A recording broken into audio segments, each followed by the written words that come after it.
Okay, so this particular cyber attack seems to have sourced from an exploit which the NSA found in the Windows operating system. That exploit is stored by the NSA for use in their anti-terrorism activities. It seems that the wrong people have got hold of that exploit and have used it to create a ransomware application which has been distributed throughout the world. And what does this ransomware application do then? How does it work? What it seems to do is it seems to install a small piece of software onto your machine. It encrypts all of your data, so you cannot access any of your files, any of your information, and unless you pay a certain amount of dollars in a Bitcoin format to the ransom people. Why do they use Bitcoin? Bitcoin is incredibly difficult to trace. You can see the transactions and you can see which coins have been paid, but you can't see to whom. So it's a very good way of anonymously transferring money. And is it easily accessible then, this ransomware application? It's using an exploit which has been patched in March of this year. So any Windows systems which haven't been patched in the last couple of months are potentially vulnerable to this exploit. Why has this happened then? I mean, is it just because of computers not having the relevant software up to date? Yes, exactly. So it's primarily older versions of Windows, but as I say, any version of Windows that hasn't been patched in the last couple of months is potentially vulnerable to this attack. And what can people do to prevent themselves from going into this attack?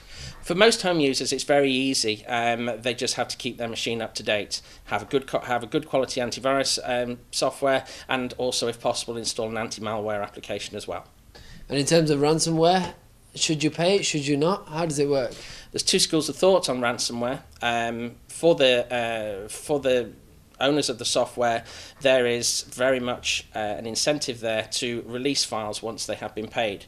If the reputation goes round that once you pay you get your data back, more people are inclined, if they are infected, their first port of call may well be to just pay rather than try and retrieve their data. The other side of it is that if you do pay, there's no guarantee that they will give you your data back, and you may well be further targeted with further attacks because you're seen as a soft touch. And so your files are still intact, they're not damaged then? No, your files are normally your files are normally intact, but they are in an encrypted form, so it's virtually impossible to get them unless you have the decryption key, which the hackers have. And this attack has, it's hit the NHS massively. Yeah. It's hit various businesses across the world. Mm-hmm. Has it hit yours? No, we're very proactive in the way that we run our business and look after our customers. So we had a bit of extra overtime over the weekend to just make sure that nobody had any problems. But no, none of our customers have been affected. And they say to update your software is always a key thing. But I mean, for the end user, it's rather easy. They click it, and Windows kind of forces it onto you, like you've said before. Why don't the businesses do this then?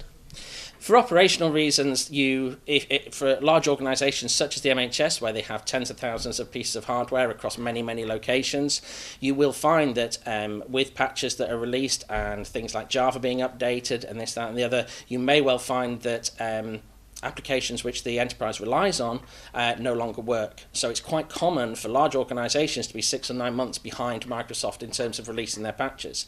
However, what you should always do, as I keep saying, is you should always have your layers of security in front of that, so that even if your operating system isn't at its most secure, you've got enough guards in place that you're operationally secure. You mentioned Microsoft, and this has hit Microsoft. Can it happen to other platforms? Yeah, just because this particular attack has been a Microsoft attack doesn't mean that next week's won't be a Linux attack, or the week after won't be an Apple attack. You can go back to specific attacks such as the PlayStation Network attack, which took millions of logins. Some are targeted to specific operating systems, some are targeted to specific platforms. Just because your particular platform wasn't targeted in this attack doesn't mean that you're not going to be attacked tomorrow or the day after. So you just always try and keep security as tight as possible.